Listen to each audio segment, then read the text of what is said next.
Hello guys, and welcome back to part 2 of my 2012-2013 NFL Week 1 predictions. In this video I will cover as many games as possible, and I don't want to waste any time, so let's get started. Alright, so the first game we have to talk about in this episode is the St. Louis Rams at the Detroit Lions. The St. Louis Rams had a pretty awful year last year, ending with a final record of 2-14. The Detroit Lions shocked the world and had one of the greatest seasons they've had in many decades, where they finished 10-6 and had a playoff appearance. I don't really expect too much of this game. I really expect a blowout. In all honesty, by the Detroit Lions. They're playing at home. They really have the best wide receiver in the game when it's all said and done, Calvin Johnson. As long as Matt Stafford can stay healthy like he finally did last year, I think the Detroit Lions will be a very competitive team and will scare anybody who has them on their schedule.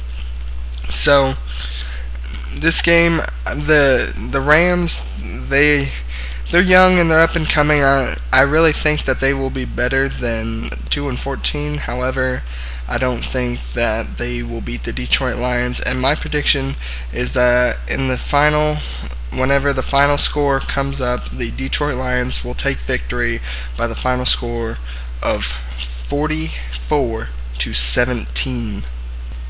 The next game I have to talk about is the Miami Dolphins at the Houston Texans. Now, I think this game will be more competitive than most people probably think.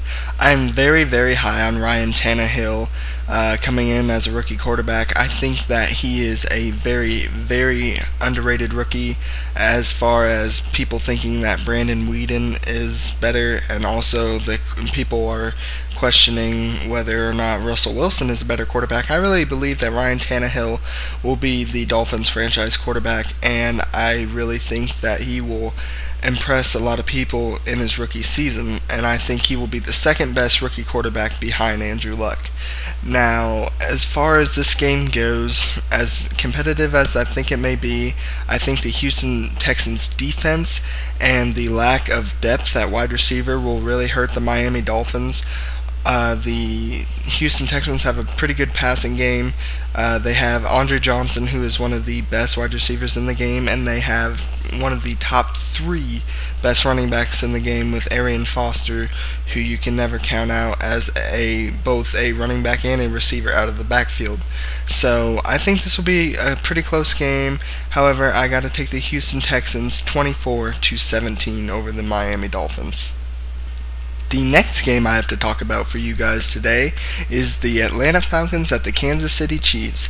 And this game, a lot like the last game I talked about, I think will be a very, very interesting game. I think the Chiefs underachieved last year because of a ton of injuries, and they have a new coaching staff, and I think they're going to be much improved and will compete for that division crown along with the 3 other teams, because I think it's going to be a very competitive division. The Kansas City Chiefs are getting back starting running back Jamal Charles, who 2 years ago was one of the best running backs in the league. They also signed Peyton Hillis, so they can have a 1-2 punch with speed and power at the running back, or maybe even move Peyton Hillis to the fullback and have them both on the field at the same time. Now, doesn't that sound deadly? Matt Castle had a good year 2 years ago, I believe, but last year really struggled with injuries. Plus, they didn't have Dwayne Bowe, I don't believe, because of injuries. So I think the Chiefs are going to be a lot better this year than they are last year. They're getting back starting safety Eric Berry, who in his rookie year just demolished the competition. He was a great, great safety, both making plays for the defense, whether it be nice tackles or interceptions or deflections or anything like that. He really helped out the Chiefs defense, and Tamba Hawley will be one of the keys on defense, as he is a very good pass rusher. The Atlanta Falcons, they do good every year during the regular season, but whenever it comes to playoff time, they always choke. Matt Ryan, this is his 5th year, I believe. He really needs to step it up. and produce, not only in the regular season but in the postseason. Michael Turner's been doing it for years and years, but I think his years may be limited, so we'll have to keep updated on that. They have Julio Jones this year, as they did last year, but this year I think he's completely healthy and will probably play a lot. And he will probably start on the opposite side of Roddy White. So they got good receivers, good tight end, good offensive line. Their defense is questionable, but they did trade for Asante Samuel, who will help their secondary as far as coverage and interceptions go for their defense. So this game should be very, very good and very, very competitive. And I think it'll be a very good game. And I think that even though it's going to be very competitive and very fun to watch, I think the Chiefs are going to come out on top by the final score of 23-20. The next game we got is the Jacksonville Jaguars at the Minnesota Vikings. I really don't have much to say about this game. Adrian Peterson is coming back from a torn ACL. We'll have to see how that progresses. Christian Ponder, he was iffy as a starting quarterback after he came in for the struggling Donovan McNabb during his rookie year. Their wide receivers aren't very good. Percy Harvin's really the only relevant one, and apparently he doesn't even want to be in Minnesota. Their offensive line is iffy. Their defensive line's getting worse and worse by the years, although they still have Jared Allen, who's a very good pass rusher. Their linebackers are okay, and their secondary is very old and very, how do I put this nicely, awful. So I think the Vikings are going to struggle. However, I think the Jaguars are also going to struggle. They have Maurice Jones-Drew ending his holdout, which is going to be the biggest part of their season because their quarterbacks are trash. Chad Henne, no. Blaine Gabbert couldn't do it in his rookie season. We'll see how he progresses to his sophomore season now that he's understood the game a little more. I don't see this being a very fun game to watch. I'm picking the Vikings to win 13-9. The next game we have to predict is a pretty interesting one on paper. The Washington Redskins head to New Orleans to play against the New Orleans Saints. The New Orleans Saints are coming off the bounty scandal, where head coach and two other people, I can't remember who, head coach Sean Payton and two other people on the coaching staff are relieved of their duties for I think this entire season. So offensive coordinator I believe will be taking over as head coach, maybe a defensive coordinator, but so they'll be playing with that. They have a player or two that are still remaining on the Saints who are being penalized and suspended for the first however many weeks. But they still have Drew Brees, they still have Darren Sproles, they still have all the talented players they've always had. It's just going to be a little bit different without Sean Payton on the sidelines. So we'll see how that affects them week one. The Washington Redskins are an interesting team. They had a pretty decent squad last year. Their quarterbacks were iffy, which is why they didn't do as good as many people thought they should have. However, they've added a couple playmakers. Pierre Garçon should be pretty good. Their running backs aren't too bad. And they drafted Robert Griffin III, who can both pass the ball and run the ball. He's kind of like Cam Newton, although I don't think he is as big as Cam Newton. I don't think he's as strong as Cam Newton. I don't think he's as athletic as Cam Newton. And I really don't think he's as good as Cam Newton. I mean, he has similarities in their game.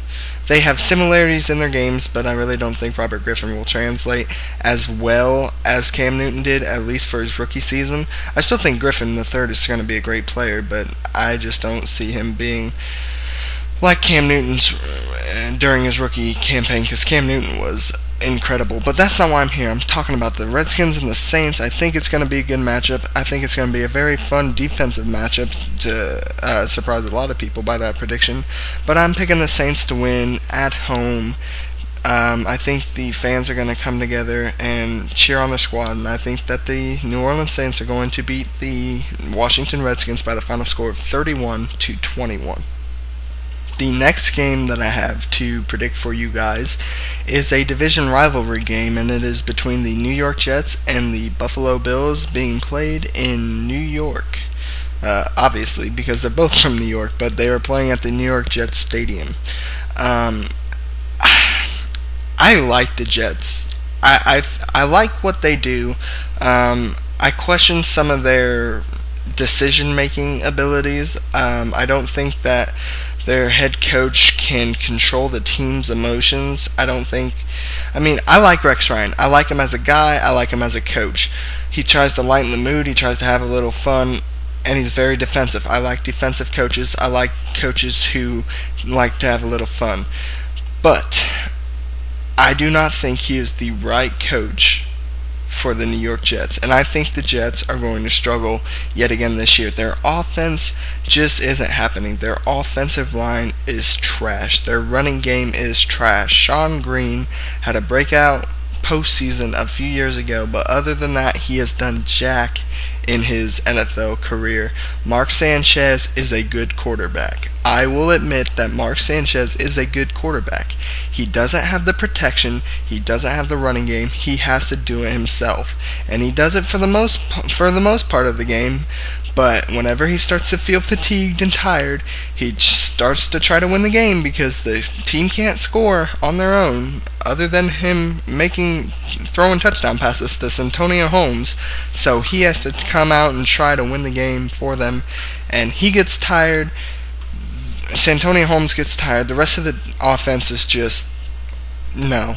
So I think the Jets are going to struggle. The Buffalo Bills are different. I think they've improved. Last year they started out very hot. They finished 6-10, which is pretty bad, but it was a pretty good signal last year that the Buffalo Bills are up and coming. They went and signed Mario Williams in the free agency.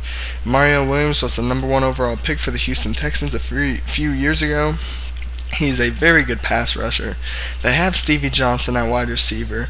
Ryan Fitz, he was good at the beginning of the season, but then he struggled. I don't know what happened. And Fred Jackson is a really, really underrated running back, guys. If you have a chance to get him in the later rounds of your fantasy draft, I don't play fantasy football. I did last year, but I'm not this year. If you have a chance to get Fred Jackson, I definitely recommend picking him up because I think he is going to help a lot of fantasy teams out. So that's where I stand on both the New York Jets and the Buffalo Bills. The Bills' defense is up and coming. The Bills' offense is decent. The Jets' offense is horrible, and the Jets' defense is pretty good, but not good enough to win them ball games like the Baltimore Ravens or Pittsburgh Steelers defenses. So, I am going to pick the Buffalo Bills to win on the road against the New York Jets by the final score of 24 to the Jets 17. Alright guys, that is it for part 2, but please feel free to comment, like, and subscribe, and come back for part 3 of the video.